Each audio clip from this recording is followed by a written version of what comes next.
রে বন্ধু, রে বাবাজি, আমি আপনি আজকে নবী যেইটা ধরতে বলেছেন সেটা আমি আপনি ধরলাম না, অথচ সাহাবায়ে কেরাম দেখেন কোনটা ধরছেন। নবীজি যেইটা ধরতে বলেছেন সেইটা আমার বন্ধুগণ ধরেছেন। কেমন করে ধরলেন রে বাবা? জীবনে বহু কথা আপনি শুনছেন বন্ধু, আজ আপনি শুনে যাবেন গো। দেখেন তো দেখে দিলটা নরম হয়নি, লম্বা করার কোনো সুযোগ নাই। দোকানদারদেরকে বলবো হালকা সময়ের জন্য একটু দোকানদারি তুমি স্টক রাখো, তুমিও তোমার দিলের কান লাগায় কথাগুলি শোনো। বুইগর বাস স্ট্যান্ড পর্যন্ত আজকের এই মাহফিলের আওয়াজ চলে যেতেছে। বাজানো যে যেখানে আছেন ওখান থেকে বয়ানগুলো শুনবেন, শুনিয়া দেখেন তো দেখি দিলটা নরম করিয়া এক ফোঁটা চোখের পানি ফালানো যায় কিনারে বাবা। আরে বন্ধু, দুনিয়া কিন্তু থাকার জায়গাটা, এই দুনিয়ায় কেউ চিরদিন থাকতে পারবো না। আল্লাহ নবী সাহাবীগণ নবী যেটা ধরতে বলেছেন সেইটা কেমন করে ধরেছেন, নবী যেটা ছাড়তে বলেছেন সেইটা কেমন করে ছেড়েছেন। বাজান রে বাবা সাহাবী, আমার বন্ধুগণ সন্তান ও সাহাবী, দুইজন মিলিয়া আমার বন্ধুগণ নবীর দরবারে চলে যাবেন। সিদ্ধান্ত নিয়েছেন বাপ আর মা একই সাথে। বন্ধুরে বাবা কোনো কর্ম করার জন্যে আমার ভাইরা, আমার বন্ধুগণ বাবা বাইরে চলে গেছেন, সন্তান আমার ভাইরা বাড়িতে রয়ে গেছেন। ছেলেটার বয়স কেউ বলেন 13 থেকে 14, কেউ বলেন 14 থেকে 16, কেউ বলেন 17 থেকে 19, কেউ বলেন 19 থেকে 21। আমার ভাইরা, আমার বন্ধুরে, সৃজনী মানব কল্যাণ ফাউন্ডেশনের বাপ ভাইরা, বুইগরের বন্ধুরা, প্লিজ বারবার বলি কেউ কারো দিকে তাকাইবেন না। নবী যেটা ধরতে বলেছেন আমার বাইরে সেটা ধরার নামই ইবাদত। নবীজি যেটা ছাড়তে বলেছেন সেটা ছাড়ার নামই ইবাদত গো। আর এইভাবে যারা দুনিয়াতে প্রবেশ করবে ইবাদতে, মরার পরে তারাই যাবে জান্নাতে।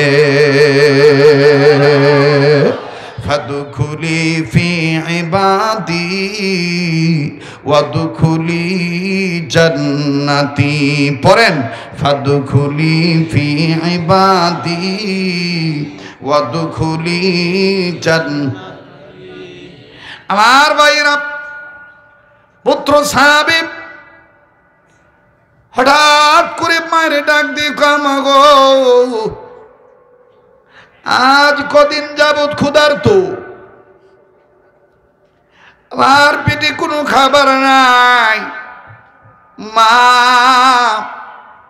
আর আমি সইতে পারি না মা। তোমার বাড়িতে বা তোমার ঘরে তোমার ভান্ডে কি কিছু নাই? মাগো, জীবন বড় শুনেছি মা বাপ সন্তানদের শুকনা মুখ দেখতে পারে না। ওই মা, তুমি দি কিছুই কও না, খালি কান্দ। মা কান্দার ডাক দিয়ে বলে, বাবা রে, আরে বাবা, তুমিও জানো আমিও জানি এই সংসার গরিবের সংসার, এই সংসার গরিবের সংসার। বাবারে, এই ঘরে একদিন খাবার জোগাড় হইলে ও বাবা 3 দিন না খাইয়া থাকতে হয়, একবেলা খাইলে 2 বেলা থাকে না। আরে বাবা, আমি তোমায় বলতে চাই বাবা, তোমার বাবা গরিব, আমিও গরিব, তুমিও গরিব রে বাবা। বাড়িতে তেমন কোনো কিছুই নাই বাবা, শুধু পানি আছে। তবে রে বাবা, একটি কথা শোনো, তোমার অবস্থা দেখে মনে হয় তোমার অনেক বেশি খিদা লেগেছে। শুনে নাও বাবা, শুনে নাও, আমি তোমার মা হইয়া বলে দিই। আরে বাবা, একটু পরে তোমার বাবা আসবে, তোমারে নিয়ে নবী মুহাম্মদের দরবারে যাবে। আল্লাহর কসম করে বলি গো বাবা, তুমি যদি খিদা লইয়া নবীর দরবারে যাও, নবীজির চেহারা যখন তুমি দেখবা, তোমার পেটের কোনো খিদা থাকবে না। একটু সময় লাগবে আলোচনাটা বুঝতে। কেউ বসেছেন ইন্টারভিউ নেওয়ার জন্য? কেমন ওয়াজ করে, কেমন কান্দায়।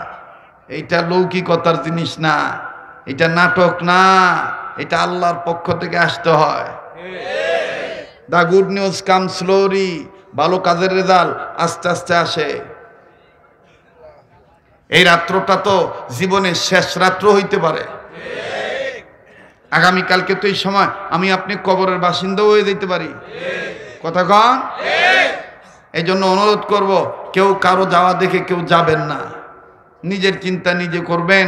মান আরাফা নাফসাহু ফাকাদ আরাফা রব্বাহু, মান আরাফা নাফসাহু ফাকাদ আরাফা রব্বাহু।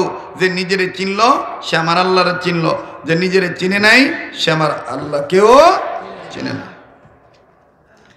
এই মাহফিলটা এই 2টা দিন এলাকার ছেলেদের জন্য, এই এলাকার জন্য ঈদের মতন আনন্দ। শেষ করে দিলেই তো শেষ, আবার আগামী বছর পামো কি পামো না এটার তো কোনো গ্যারান্টি নাই, হায়াত তো নাও থাকবার পারে। আমার ভাইরা, পুত্র সাহাবী ডাকতে পারে, মাগো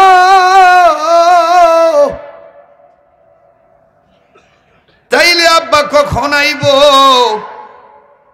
আমি আমার আব্বারে নিয়া নবীজির দরবারে যাব,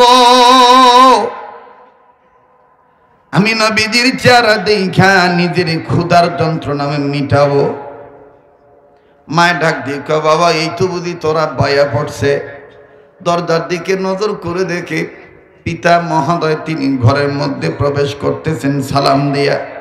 আস্তে করে বাবার হাত থেকে প্যাকেটটা নিয়ে নিলেন, ব্যাগ বা বস্তু নিয়ে নিলেন। ব্যাগ বা বস্তুটা নিয়ে নিচে রাখি নাক দিয়ে বলেন, আব্বু গো,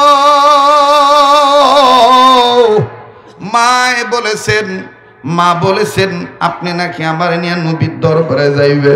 নবীজির চেহারা যদি ক্ষুধা নিয়ে দেখি ক্ষুধা ভুলা যাবো। ওই আব্বু আপনি কখন যাইবেন? আমার তো আর ভাল লাগে না, আমার তো আর দেরি সহ্য হয় না।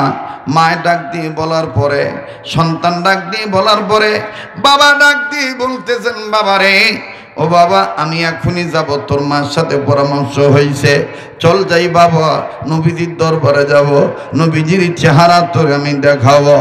এবার বাবার সন্তান দুজনে মিলিয়া যখন রওনা দিয়েছেন, বন্ধ কিতাবের লিখে দুজন মিলে যখন রওনা দিয়ে দিল, পিছন থেকে আবার মা ডাক দিয়ে কয়, আরে পুত্রে আয় আয়, শুই না যা বাবা, তোর বাবার ওই জায়গায় দাঁড় করাইয়া আমার কাছ থেকে একটা জিনিস লইয়া যা। বাবা এটা তোর উপকারের জন্যে বললাম, বাবা এটা তুই নবীর দরবারে নিয়ে যাবি, নবী বাইর করতে কইলে বাবা তুই বাইর করবি, নবীজি চাইলে দিয়ে দিবি। বাবা যা, আয় বাবা আয়, তুই এইটা নিয়ে যা। বাজান রে সন্তান ওখান থেকে দাঁড়ায় ডাক দিয়ে কয়, মাগো যা বলার ওখান থেকে বলো, আমি আব্বার কাছে এখানে আসি। কারণ সন্তানের চিন্তা ভাবনা হইল, আমার বাবা যদি আবার আমারে থুইয়া জায়গা। ছোটবেলায় যারা দাদার লগে ওই হাট বারে গেছেন, হাট সাপ্তাহিক হাট হইতো না বাবা, আগের থেকে প্রিপারেশন থাকতো, দাদায় হাটে যাইবো, আজকে আমি দাদার লগে হাটে যাবো। এর লোগো দেখবেন আমাগো মা চাচিরা, ওই এখন তো বোতলের মুখা আছে, আগে বোতলের মুখা ছিল না, এই সুতা দিয়ে বান্ধা বোতলটা হাতে ধরাই দিত, দাদার লগে রওনা দিতাম। মা আবার কোন একটা জিনিস সারা পড়ছে, আবার পিছের টেনে ডাক দিচ্ছে, এই এটা উল্লে যা, হুনে যা। ভাবতাম যে এই যে আবার যাবো মার কাছে, দাদা দিতে আবার আমার থুয়ে জায়গা। এই লেগে দাদার বুগুলো খারাই করতাম, হ্যান তো নই ক কথা কয় না, হ্যান তো নই ক। তো সাবি ডাক দেখ, মা ওইখান থেকেই ক, আনারে দিয়ে যা। সাহাবির বাবা, বাবাও সাহাবি, পোলাও।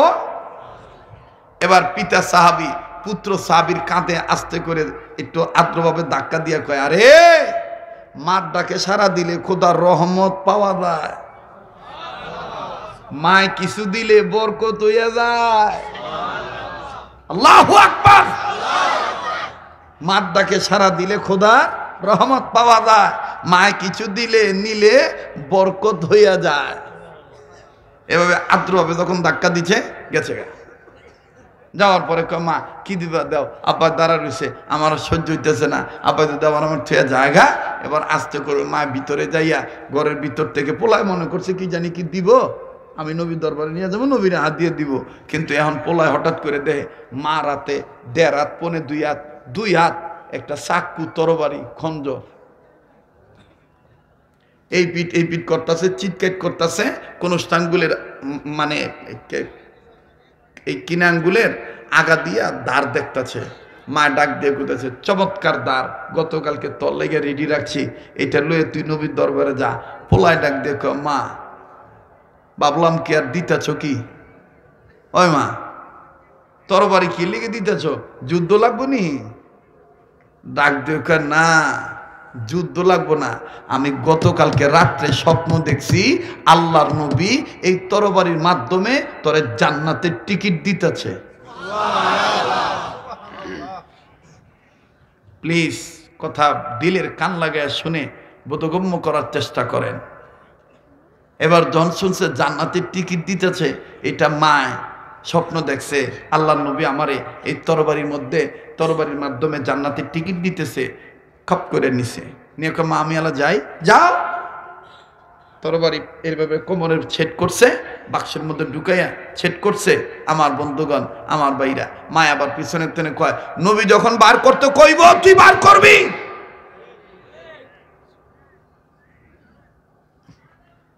আমার ভাইয়েরা, এবার পুত্র সাহাবী বাবার সাথে মিলিয়া তারা বাড়ি লইয়া নবীজির দরবারে গেল। যাইয়া দেখে নবীর দরবারে বসার কোনো জায়গা নাই। আগে বাগে নবীর সামনে সবাই বইয়া পড়ছে, কোনো জায়গা খালি নাই। ও বন্ধু, ছেলেটা ডাক দিয়ে কয় আব্বা গো, মায় কইছে নবীর চেহারা দেখলে খিদার যন্ত্রণা ভুলে যাবো। কই কই কোনোদিন কোনো ভুলি না। ও মা গো, ও আব্বা, মা দি কইছে নবীর চেহারা দেখলে খিদার যন্ত্রণা ভুলে যাব। আব্বা গো, আব্বা আমি এখন বসমু কই, এত দূরে থেকে কেমনে আমি নবীরে দেখব? বাবা ডাক দিয়ে বলতেছেন সন্তান রে, আমার নবীজি এমন একজন রহমতের নবী, বরকতের নবী, ওনারে দূরে থেকে দেখলো বাবা তুই পাগল হয়ে যাবি, বাবা তোর কলিজা ঠান্ডাও হয়ে যাবে। ও বাবা হলপ করে বলতে পারি তোর খিদার যন্ত্রণা তুই ভুলে যাবি। ও বাবা, বাবা আমি তোরে বইলে দিই বাবা, শোন রে বাবা শোন, তোর এই দূর থেকে নবীরে যদি তুই দেখস তোর ভাল লাগবে। এবার দূর থেকে এই সন্তান আমার এতিম নবীর চেহারার দিকে যখন তাকাইলেন, বাবা নজর করে দেখতেছে ছেলেটা নবীর দেখাই চোখের পানি ধাঁধা করে ছেড়ে দিয়ে কাঁদতেছেন। ও বাজান রে, বাবা এবার সন্তান রে ডাক দিয়ে কয় কিরে বাবা তুই কান্দস কেন রে বাবা, কি হইছে? ছেলেটা চোখের পানি মুছে আর ডাক দিয়ে বলতেছেন আব্বা গো, আল্লাহর কসম করে বলি আব্বা, মার কথা সত্য কথা, নবীর চেহারা দেখার পরে আমার পেটে কোনো খিদা নাই। ওরে দেখলে নবী পাগল হবি, দেখলে নবী পাগল হবি, পারবি না উম্মত, বিদাত মানতে পারবি না। তোর আমার আপন যিনি ঘুমায়াছেন মদিনা, বলেন তোর আমার আপন যিনি ঘুমায়াছেন, আবার তোর আমার আপন যিনি ঘুমায়াছেন। আমার ভাইরা, আমার বন্ধুরে, এইবার পুত্র সাহাবী কান্দার ডাক দিয়ে বলে বাবা গো, নবীজির দূর থেকে দেখে এত ভালো লাগে, আমি আমার ক্ষুধার যন্ত্রণা বইলা গেছি। বাবা পারবানি তুমি আমার একটু কষ্ট কইরা নবীর সামনে নিয়ে যাইতে? আমার দিল বলে গো বাবা, নবীর দূর থেকে নবীর দেখে এমন খিদা বুইলা গেলাম, এই নবীর সামনে যে যদি বসি তাইলে আমার কলিজা আরো ঠান্ডাও হয়ে যাবে। বাজানো যারা হজ করেছে, যারা উমরা করে, মক্কায় যত ভালো থাকুক না কেন, তারপর হাদিস সাহেবরা বারবার আমার ভাইরা ডাক দিয়ে কয় হুজুর মদিনায় কবে যাইবে, মদিনায় কবে যাইবেন? অনেক হাজি কান্দে দেয়। যদি বলি হাজি সাহেব কান্দেন কেন? নাক দিয়ে বলে হুজুর মদিনার জন্য কান্দি না, মদিনাতে যে এতিম নবী ঘুমায় আছে ওই নবীর মায়া মোহাব্বতে কাঁদতেছি। ওই নবীর রওজা না দেখা পর্যন্ত, ওই নবীর সালাম না দেওয়া পর্যন্ত ভালো লাগে না।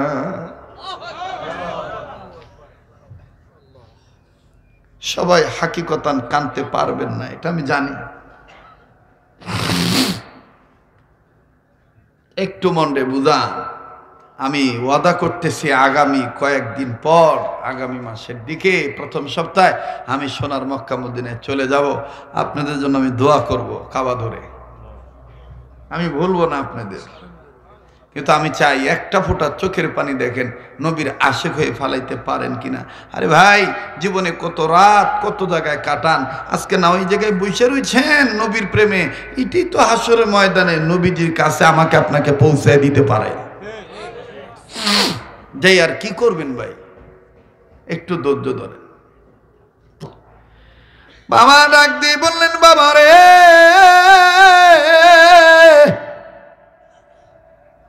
নবীজি তুই সামনে যাবি, আমি তোরে নবীজির সামনে নিয়ে যাব। আমি তোর জন্য সুরত বাইর করতেছি, বাবা তুই ধৈর্য ধর।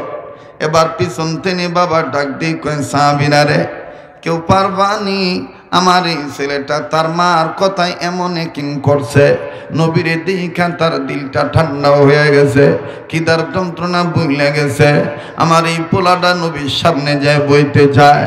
পারবানি গো তোমরা আমার নবী আমার এই সন্তানকে একটু সামনে যায় বসতে দিতে? বাবার কথা শুই না। আরে বন্ধু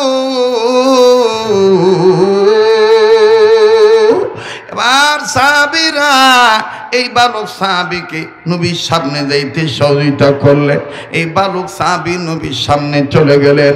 নবীর কাছে যাইয়া একবার নবীর চেহারা দেখে, আর একবার আমার বন্ধুগণ বাবারা দেখে। হঠাৎ করে নবীদের চেহারা দেখতে দেখতে 3-4টা আঙ্গুল আমার বাইরা মুখের সামনে আনিয়া অপলগ্নে নবীরে দেখে আর ধাঁধা করে চোখের পানি ছেড়ে কান্দে। পাশের সাহাবী ডাক দিয়ে বলে, কিরে আল্লাহর বান্দা, এরে আল্লাহর বান্দা পিছনে তুমি কেঁদেছো? বাবাই তোমারে জিজ্ঞেস করেছি কেন তুমি কান্দো? উত্তরে বলছো খিদার যন্ত্রণা ভুলে গেছো, আইসো সামনে, এখন আবার সামনে এসা কান্দো কেন? কেন রে কান্দো যুবক বলো? এই যুবক সাহাবী কান্দার বলে, আল্লাহর কসম করে বলি প্রথমে কাঁদছি নবীরে দেইখা খিদার যন্ত্রণা ভুলে গেছি, আর এখন কান্দি এই নবীর নুরানি চেহারা দেখা। আর একটা কথা চিন্তা কইরা বলে, কোন কথা চিন্তা কইরা? বলে আমার মনের মধ্যে এই কথাটা দাগ কাটছে। এত সুন্দর চেহারা, যার চেহারা দেখলে খিদার যন্ত্রণা থাকে না, যার শরীরে মজামাজি পরা হারাম, এই সুন্দর নুরানি মায়ার চেহারার মধ্যে কেমনে গো তাইফের ছেলেরা পাথর মারছিল?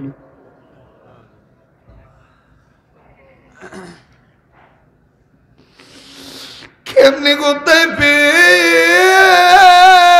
ময়দানে আমার ইতিম নবীর গায়ে পাথর মারছিল? এরা কি জানতো না আমার নবীর মা নাই বাবা রে? এরা কি জানতো না আমার নবী ইতিম নবী? বাজানো আল্লাহর নবীর সাহাবীর কান্না দেখে আমি দেখতেছি অনেক আলেম, অনেক নবীর আশেকেরা, নবীজির অনেক আশেকেরা চোখের বাড়ি ছেড়ে কাঁদতেছেন। এই চোখের পানি টিস্যু দিয়ে মুছবেন না, কাপড় দিয়ে মুছবেন না বাবারা ভাইরা। আমার দিল বলে আজকের মাহফিলে তো আল্লাহ কবুল করবে। আমার নাকটার মধ্যে কেমন জানি আল্লাহ ওনাদের গ্রান আসতেছে, এই ময়দানে আমি আপনি গুনাহগার হইতে পারি, কে জানি আল্লাহর ওলি হয়ে বসে আছে। জান রে, এই সৃজনী মানব কল্যাণ ফাউন্ডেশনের দ্বিতীয় দিনের মাহফিলে দোয়া আল্লাহ ফেরত দিব না। আর দোকানদার, একটু সময়ের জন্য তুমি দোকানদারিটা বন্ধ রেখে অথবা দোকানে থেকে তুমি বয়ানটা শোনো।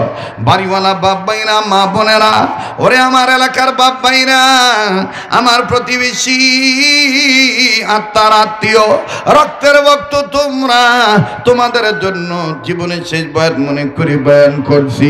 দেখো না এক ফোঁটা চোখের পানি ফালাইতে পারো কিনা, একটু কান্না তোমার আসে কিনা হাকিকতা। এই চোখের পানি পড়ে গেলে এটি যদি মুছবা না, কাপড় দিয়ে মুছবা না। ইমামে রব্বানী আনোয়ার শাহ কাশ্মীর রহমতুল্লাহ আলাইহি বলেন, এই এক ফোঁটা চোখের পানি ওই দিন তোমারে আমারে নবীর কাছে পৌঁছে দিব, যেই দিন কেউ কারে চিনব না। হাসরের ময়দানে নবীর পাগলদের কাছে, নবীর পাগলদেরকে নবীজির কাছে আল্লাহ পৌঁছাইয়া দিব। নারায়ে তাকবীর। তাই বলবো বাদান, কেউ কারো দিকে তাকায়েন না। এই যুবক সাহাবী ধা ধা করে চোখের পানি ছেড়ে কান্দেন আর ডাক দিয়ে বলে, আল্লাহর বান্দা নবী সাহাবী, আমি কান্দি নবীর চেহারা দেখেন।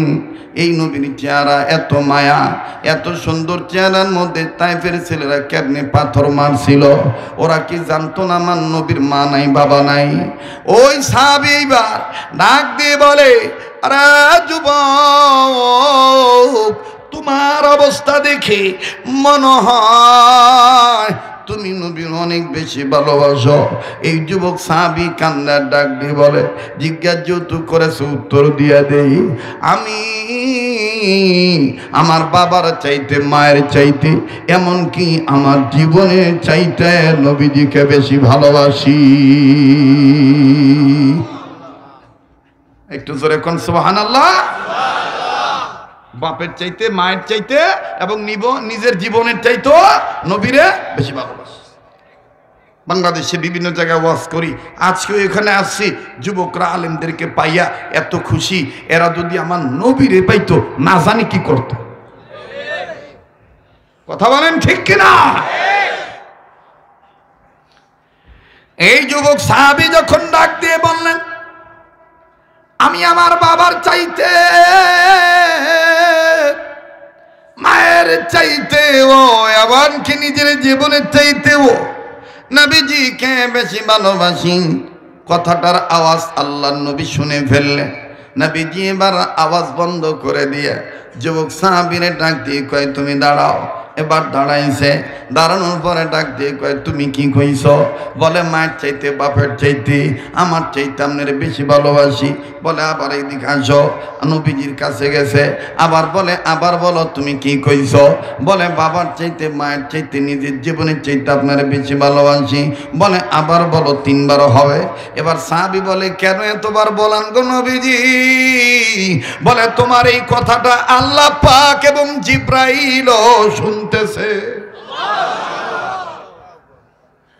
তোমার এই বক্তব্য আল্লাহ এবং নবী, আল্লাহ এবং জিব্রাইল ফেরেশতারাও শুনতেছে তোমার এই বক্তব্য। বলো না, তুমি আবারও বলো। এইবার এই যুবক সাহাবী আবার বলতেছেন, নবীজি গো, আমি আমার বাবার চাইতে, মায়ের চাইতে, আমার জীবনের চাইতে আপনারে বেশি ভালোবাসি। নবী বললেন, তাইলে প্রমাণ দাও। বলে, কেমনে দিতাম? বলে, তোমার কোমর এইটা কি? বলে, মায় দিছে তরবারি। বলে, বাইর করো। এইবার এই যুবক সাহাবী তরবারি বাইর করতে যাইয়া গোড়ার মধ্যে হাত দিয়া চোখের পানি জন্নার মতন সারার কান্দে কান্দে আর বলে, নবীজি গো, আমার মন বলে মায়ের স্বপ্ন সত্যি হইয়া যাবে। আমার মন বলে মায়ের স্বপ্ন সত্যি হয়ে যাইবে। কি কইছে তোর মা? আমার মা কইছে, আমনে নাকি আমারে জান্নাতের টিকিট এই তরবারির মাধ্যমে দিতেছে।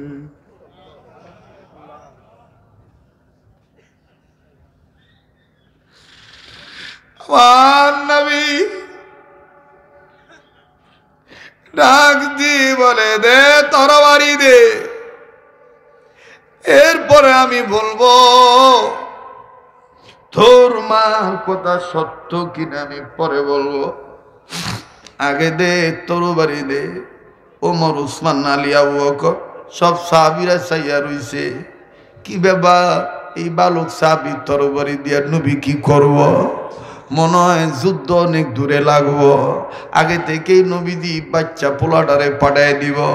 প্লিজ বাজান, কেউ কোনো নড়াচড়া করবেন না, একটু কোনো নড়াচড়া নয়, কেউ কারো দিকে তাকাইবেন না, কেউ কারো দিকে তাকাইবেন না। আপনার কবরে যেহেতু আপনারই যাওয়া লাগবে, কার পিছনে জানি মালাকুল মউত দাঁড়ায় রইছে, কার পিছনে জানি কার জন্য জানি জংলার বাস রেডি হয়ে গেছে, কার জন্য জানি গো কাপনে কাপড় তৈরি হয়ে গেছে, কার জন্য জানি রে কবরের মাটি বায়না হয়ে গেছে। আজও যখন আমি বাজার থেকে বের হব, আমার ছেলে আর আমার মেয়ে দোনোজনে ডাক দিয়ে কয়, আব্বু আজকে তোমার মাহফিল তো কাছে, তাড়াতাড়ি আইবা। আমি বললাম, কেন রে মা? ডাক দিয়ে বলে, বাবা তুমি যতক্ষণ বাড়িতে না থাকো ততক্ষণ কেমন জানি ঘরগুলা খালি খালি লাগে।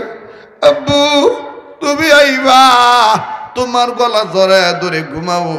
মেয়েকে আর ছেলেকে বললাম, বিবিকেও বললাম, ফিয়ামানিল্লাহ, চেষ্টা করবো তাড়াতাড়ি আসতে। বাজানো কেন আমি কথা বললাম, এটাই সত্য কথা। আমার ছেলে আমার মেয়ে আমার অপেক্ষায় থাকবে, আব্বু আইব, আব্বুর গলা জড়ায় ধরে ঘুমাবো। এমনও তো হইতে পারে রে বন্ধু, এই বুইঘর থেকে আমি আর জীবিত বাড়িতে নাও যাইতে পারি, আমার লাশ বাড়িতে যাইতে পারে। আমার নাকে কানে তুলা দিক আমার ছেলে মেয়ে চিল্লা চিল্লা কাঁদতে পারে আর বলতে পারে, মা গো আব্বুদি নরে না, আব্বুদি আম্মু কইয়া ডাক দেয় না। কোন দুনিয়ার ময়ে পড়ে এইভাবে তুমি আল্লাহর রাসূল যেটা ধরতে বলছে সেইটা তুমি ধরলা না। এ বন্ধু প্লিজ দিলের খান লাগে কথাগুলি শোনা চাই। জীবনের শেষ বয়ান মনে করে বয়ান করছি। সাহাবী আস্তে করে নবীজির কথা মোতাবেক তরবারি বের করলে, নবীজি বললেন, তরবারিটা আমার হাতে দাও। মরা বাচ্চার মতন নবীজি তরবারিটা হাতে নিলেন। তরবারি হাতে নিয়া কাচ্চিত করিয়া ঘুরাইয়া ঘুরাইয়া কোন স্থানগুলির কিনারে দিয়া আগা থেকে গোড়া পর্যন্ত হালকা টান দিয়া দেখে, বাহ চমৎকার দাঁত, নেড়ে নে যুবক তুই তোর তরবারি নে। চাইলেন কেন, দিলেন কেন বুঝলাম না। বলে তুই কি কইছস আবারও কয় আমি আমার বাপের চাইতে, মায়ের চাইতে, নবীর চাইতে, এমনকি আমার জীবনের চাইতে আমনে নবীরে আমি বেশি ভালোবাসি। বাপের চাইতে, মায়ের চাইতে, আমার জীবনের চাইতে আমি আপনার বেশি ভালোবাসি। নে দার তোর তরবারি ধর। কই তোর বাবা কই? ডাক দি কয়, ওই তো আমার আব্বা পিছনে দাঁড়ায় আছে। বলে যা আজকে তোর কথাটা প্রমাণ কর্ম। এই দাঁড়ালো তরবারি দিয়া তোর বাবার কল্লাটা কাইটাই না আমার হাতে দি।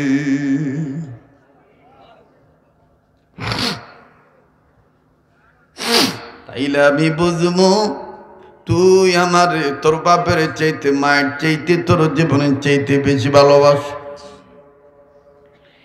এই কথা বলা মাত্রই সব সাহাবীরা জিহ্বায় কামড় দিয়া দাঁড়ায় গেলেন। কি খেলা রে, কি খেলা!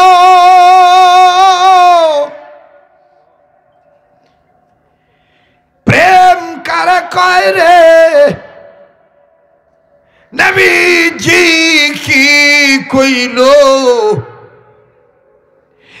আর বালক সাহাবী এই তরবারি নিয়া একটা দরমাইনা বাজান রে বাপের কল্লা কাটতে দৌড় মারছে। বাপও দেখেন কেমন আসে, বাবা জায়গা ছাড়ে না। বাবা কয় আমি যদি পোলার তরবারি আনা দেখা আমি যদি এক কদম পিছে যাই, আল্লাহ আমারে কইব আমি নবীরে ভালোবাসি না। না না, আমি এই জায়গায় দাঁড়াইলা, এইবার দাঁড়াইয়া বাপ সাহাবী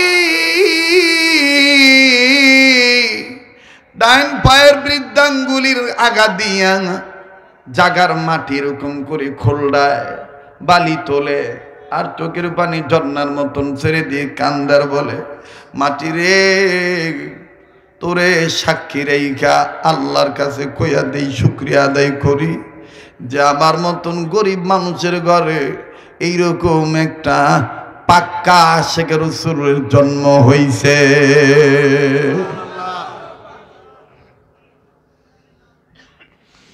এরকম একটা পাকা আশিকে রাসূল আমার ঘরে পয়দা হইছে। আর বাবা সাহাবী দাঁড়ায় আছে, সমস্ত সাহাবীরা যুবক সাহাবীর দিকে তাকায় আছে। নবীজি ও তাকায় আছে। এইবারই যুবক সাহাবী তরবারি নিয়া বাপের কল্লা বরাবর কাছে যাইয়া আল্লাহু আকবার বলে যখন তরবারি দিয়া খুব মাইরা দিব, ফানাজালা জিবরাইল আমিন, জিবরাইল আমিন হাজির হইয়া কয়, নবীজি লাগবে না বাপের কল্লা, নবীজি লাগবে না বাবার কল্লা। আপনারে এই যুবক সাহাবী বাপের চাইতে মায়ের চাইতে নিজের জীবনের চাইতে বেশি ভালোবাসে বইলা দিছে আল্লাহ।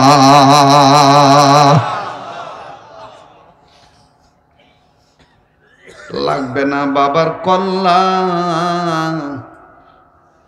আপনি রে এই সাহাবী বাপের চাইতে মায়ের চাইতে নিজের জীবনের চাইতে বেশি ভালোবাসে বইলা দিছেন আল্লাহ। আমার নবীজি এবার ডাক দিয়ে বললেন, থামো, লাগবে না তোমার বাবার কল্লা। বাবার চাইতে মায়ের চাইতে তোমার চাইতে আমারে বেশি ভালোবাসো, জিবরাইল মাধ্যমে বইলা দিছে আল্লাহ। এবার সাহাবী থাইমা গেছে। আগে কইছে কল্লা কাটতে, সাহাবী দৌড় মারছে, এখন বলছে থাইমা যাও, থাইমা গেছে। ওমা আতাকুমুর রাসূলু ফাখুযুহু ওমা নাহাকুম আনহু ফান্তাহু।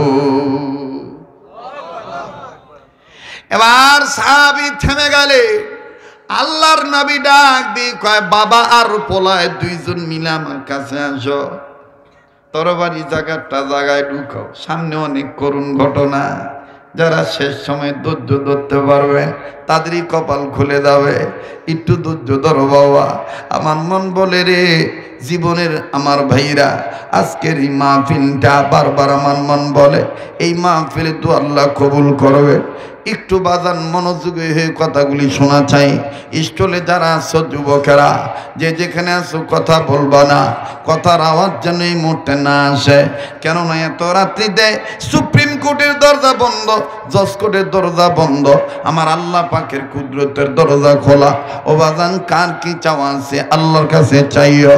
একটু পরে আমি হাত তুলবো, ওই হাত তুলবো যেই দুইটা হাত দিয়ে আমার আল্লাহ বারবার কাবা ধরায়, যেই দুইটা হাত আল্লাহ ওয়ালাদের হাতের সাথে লাগানো, ওলিদের হাতের সাথে লাগানো, এই হাত দুইটা আমি তোমাদেরকে নিয়ে তুলবো।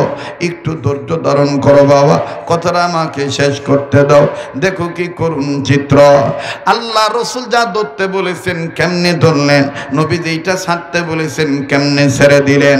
বাবার ছেলে নবীজির সামনে যখন আসলেন, নবীজি যুবক সাহাবীকে ডাক দিয়ে বললেন, তোমার তরবারি তুমি তোমার কোমরের মধ্যে রেখে দাও, আর একটা কাজ করো, তুমি আমার বুকে আসো।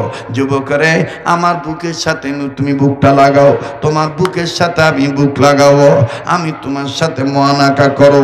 বাবাই পিছনের থেকে আবার ঠেলা দিয়া ধাক্কা দিয়া কয়, কইছিলাম না মার ডাকে সারা দিলে খোদার রহমত পাওয়া যায়, মায়ে কিছু দিলে বরকত হইয়া যায়।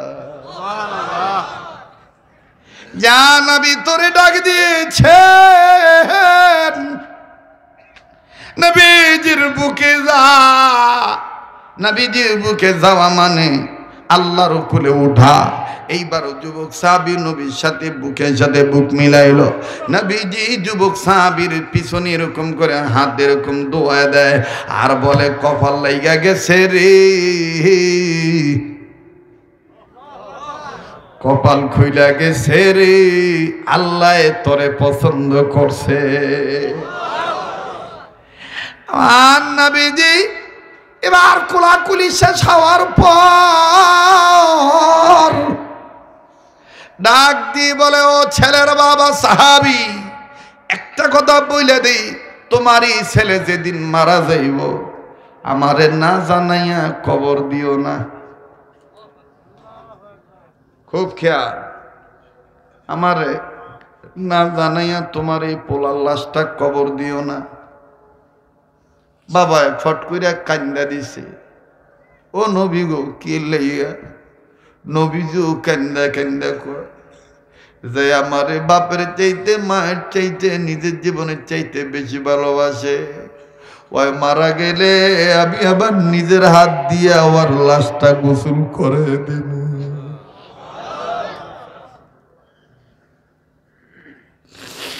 তোমার এই ছেলে যেদিন মারা যাইব আমারে না জানাইয়া কবর দিও না। আমি নবী নিজেই ওরে লাশটা ধোয়া দিব, আমি নিজেই ওর লাশ কোলে করে নিয়ে কবরে নামামো, আমি নিজেই তার লাশের জানাজার ইমামতি করবো। ও বাজান যখন এই কথা বলল, সাহাবী বাবা সাহাবী কান্দে আর ডাক দিয়ে বলে, নবী ও ছেলের মায়া কান্দি না, কান্দিছি আমনের কথা তো আল্লাহ ফিরত দিব না। আমার মন বলে কিছুদিনের মধ্যে আমি আমার পোলার জবান থেকে আব্বা ডাক শোনা থেকে মাহরুম হইয়া যাবো। আর এই ছেলে মারা যাবে। যুবক সাহাবী বাবার চোখের পানি মুছা দেয় আর কান্দার বলে, আব্বু এটা কয়জনের ভাগ্য হয়? আব্বু তুমি দোয়া করো। মাই কইছে মা বাবা দোয়া কবুল হয়, আল্লাহ যেন তাড়াতাড়ি আমারে মরণ দিয়া দেয়। আমি মরলে আমার নবী আমারে গোসল করে দিব, আমি মারা গেলে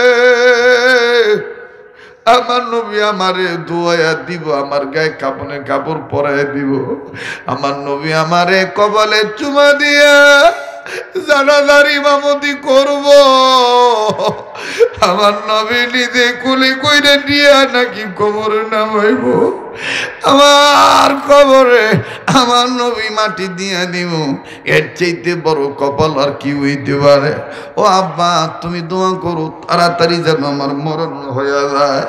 বাজান রে সাহাবী এবার পোলারে লইয়া যখন যায় নবী আবার ডাক দিয়ে মনোরাই খুব ভুলে যাইও না, তোমার এই ছেলে মারা গেলে আমারে খবর দিয়ে দিও, আমারে খবর দিয়ে দিও, আমারে না জানাইয়া মাটি দিও না। আমি কিন্তু তোমার ছেলের লাশটা দোয়ামো, আমি কিন্তু তোমার ছেলের লাশে জানাজার ইমামতি করব। পিছন থেকে ছেলেটা আবার ডাক দিয়ে কয়, নবীজি আপনিও মনে রাখেন বাপের চাইতে মায়ের চাইতে এমনকি আমার জীবনের চাইতেও কিন্তু আমি আপনারে বেশি ভালোবাসি। আমার ভাইরা বাড়িতে চলে গেল। প্লিজ খুব খেয়াল করেন, বাড়িতে চলে গেল। মা আগে থেকে রেডি আছে খুশি সংবাদ শোনার জন্য। মা স্বামীরে কয়, কি খবর? পোলায় খিদার যন্ত্রণা বলছেনি? কয় খালি খিদার যন্ত্রণা বলে নাই, জান্নাতের টিকিট তোর পোলায় লই আইছে। বলে কেমনে? বলে নবী কইছে তোর পোলা মারা গেলে নবীরে না জানে কবর দাউন যাইতো না। ছেলেটার মা ডাক দিয়ে কয় স্বামী গো, আমি আগে থেকেই তো আমার পোলারে আল্লাহ রাস্তায় দিয়ে রাখছি। ও বাবা, লম্বা কথা সংক্ষেপ করে দিলাম। একদিন, 2 দিন, 3 দিন, 4 দিন চলে গেল। 5 দিনের দিন হঠাৎ করে ছেলেটার কয়েকদিন পরে এই যুবক সাহাবীর গায়ে কেমন জানি প্রচন্ড জ্বর আইল। চোখ 2টা লাল হইয়া গেছে। মার মনে খবর হয়ে গেছে আমার পোলে মইরা যাইব।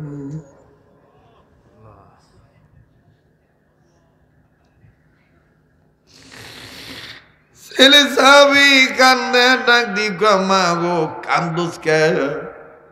তুই না স্বপ্ন দেখছ নবী আমার জান্নাতের টিকিট দিতেছে। মা কান্দে আর ডাক দি পাগলা রে, আমি কি আর না কান্দে পারি? আমি না তোরে আমার গর্বে রাখছি। আর ভাইরা আমি জানি না এই বইদের কার মা নাই, আমি জানি না রে কার বাবা নাই। এই গভীর রাত মায়ের মহাব্বতে এক ফোঁটা চোখের পানি দেখেন ফালাইতে পারেন কিনা? বই ঘরের বাইরে রে কোন মায়েরে তুই আমি বুড়া খুয়া গালি দি? কোন বাবারে তুই আমি বুড়া খুয়া গালি দিই, বুড়ি খুয়া গালি দি? এই মা যার দুনিয়ায় নাই,